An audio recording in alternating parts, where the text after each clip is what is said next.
I'm really excited to be here. I'm an artist by profession, and my passion always has to do with connection and what I call the miracle or the flip. And in my experience, there's the rowing against reality, rowing against the stream, and sooner or later, something occurs in my mind and the minds of people that I've been around, where all of a sudden they have turned the boat around and they're going with the flow, and the realization of God's love or bliss or this immense gratitude occurs.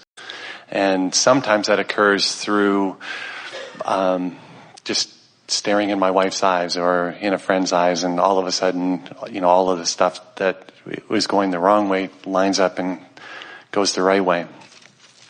And my first question has to do with, it seems to be different for me. The last few steps before that flip occurs seem to be rage at God, feeling angry that I'm being deprived in some way, or and then after, if I'm willing to feel that, the next thing that seems to arise is usually some kind of a heartbreak, and then all of a sudden I can feel God's love.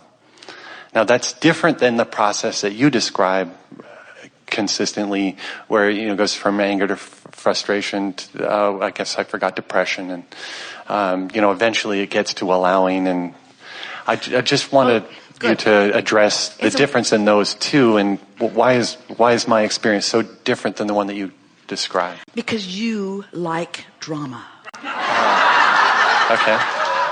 But let us explain it to you from the laws as we understand them to be. Yeah. So, as you stand wherever you are, and you know that you don't want that, which means you do want that. Mm-hmm. And almost as soon as you identify that you don't want that and that you do want that, you turn your undivided attention to what you do want.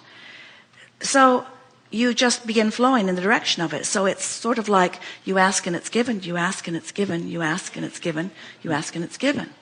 But sometimes, depending upon how you've been taught, how much struggle has been reinforced into your experience, how much drama you like, sometimes you know what you don't want, which causes you to know what you do want, but you really know what you don't want, which causes you to really know what you do want, but you really know what you don't want, which causes you to really know what you do want, but you really know what you don't want. You really, really, really know what you don't want.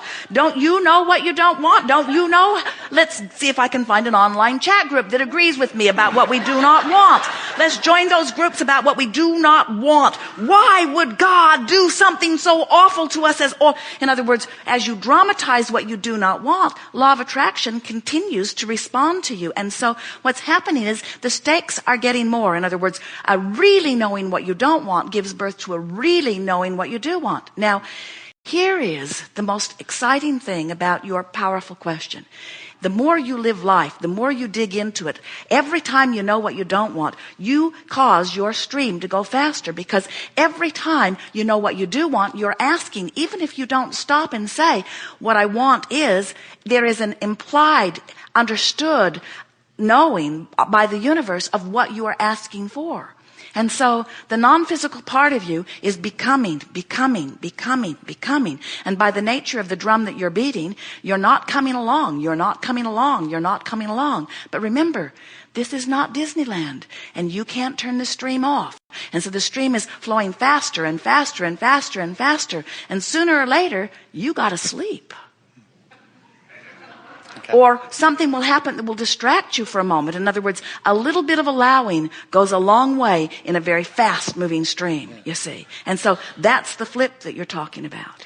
Yeah, it definitely feels like exactly what you're talking about.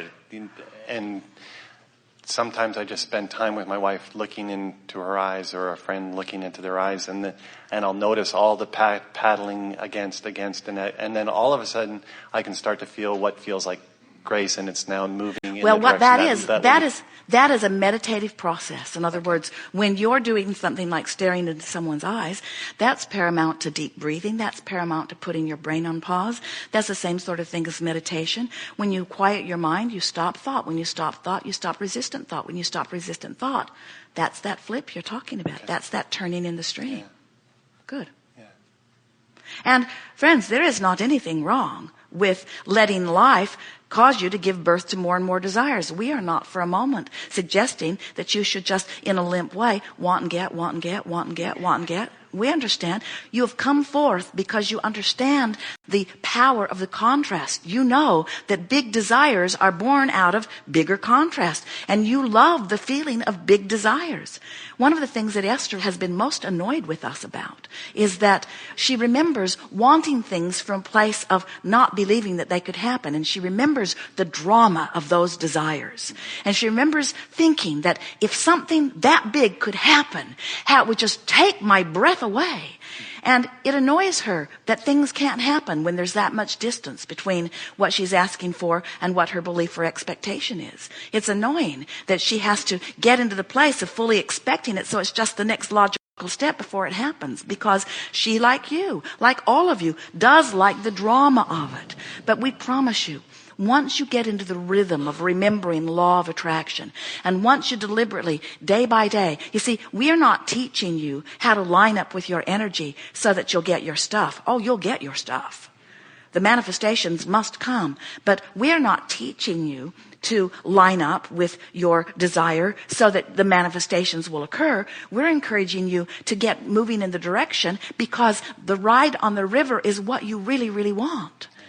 Esther had a salad in a restaurant in Eugene, Oregon, not so long ago, and they were so tuned in. They'd had such a wonderful day. They were in love with each other and in love with the restaurant and in love with the people that they had come to see again on another visit, and so they were making friends with people that they'd seen before. And when the waiter put the salad down, Esther felt ripples go all up through her body, and she said, "What is in that salad?"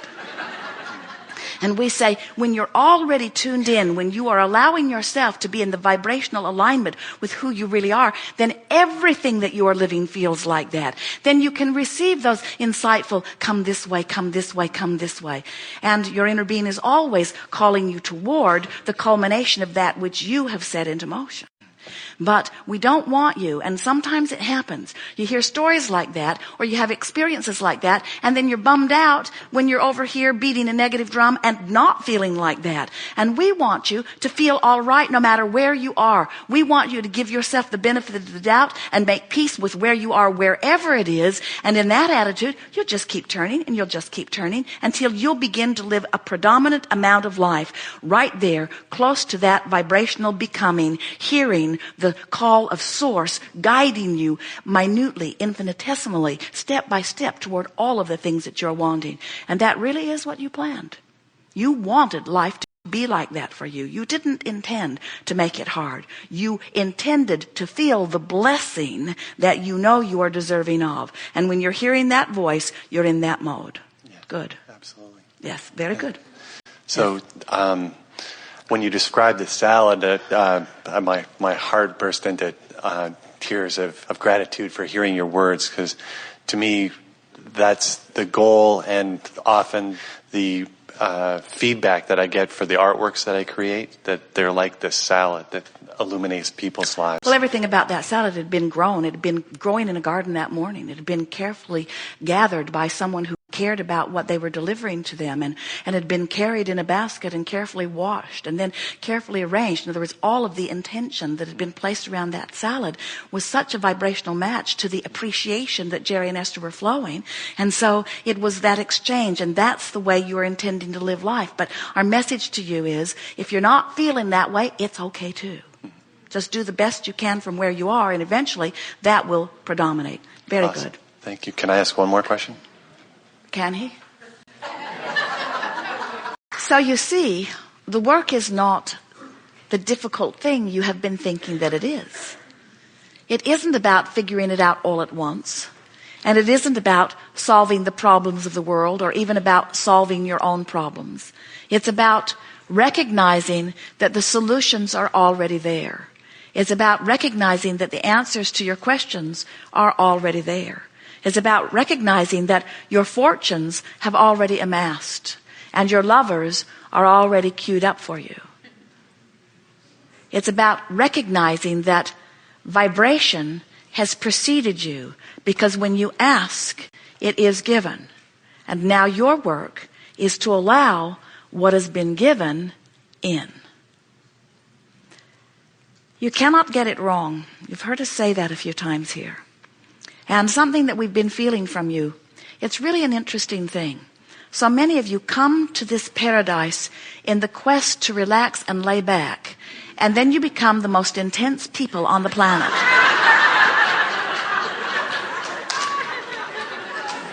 You are so determined to find your freedom that you fight for it in ways you don't need to fight for it. In every bit of fight or struggle or quest, you're pointed upstream. In every bit of relaxing and allowing and breathing and trusting, you are downstream. When you hope, you're more downstream than when you doubt. When you appreciate, you are more downstream than when you criticize. When you laugh, you are always more downstream than when you cry. When you look into your past, you are usually more upstream than downstream. When you look into your future, you are usually more downstream than upstream. When you look into your now, where all of your power is, you have the choice. But the choice isn't a great thought as opposed to a bad feeling thought.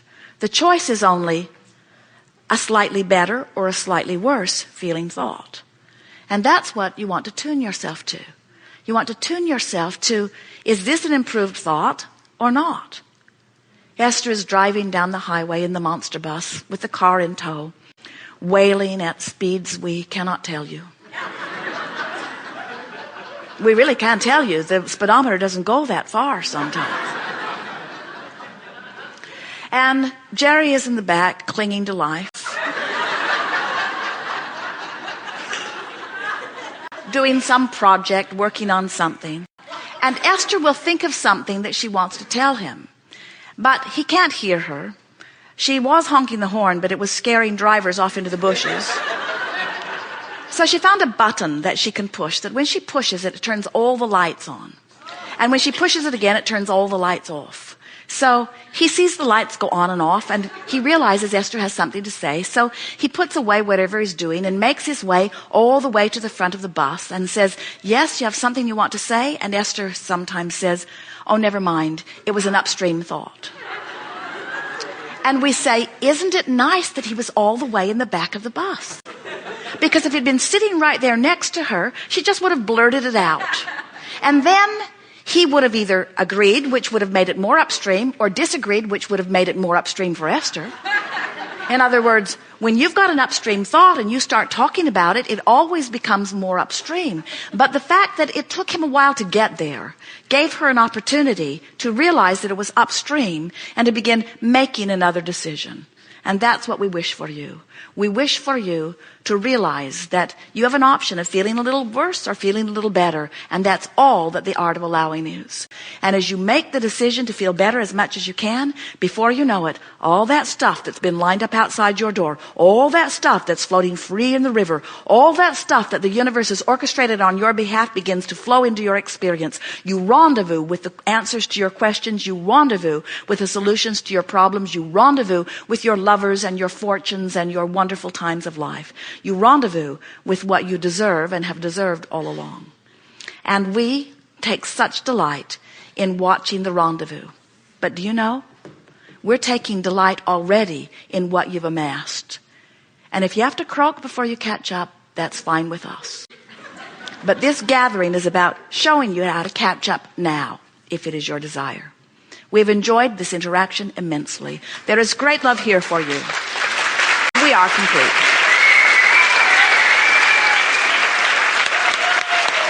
Yes. Yes. Yes. Fabulous. Yeah. Yes.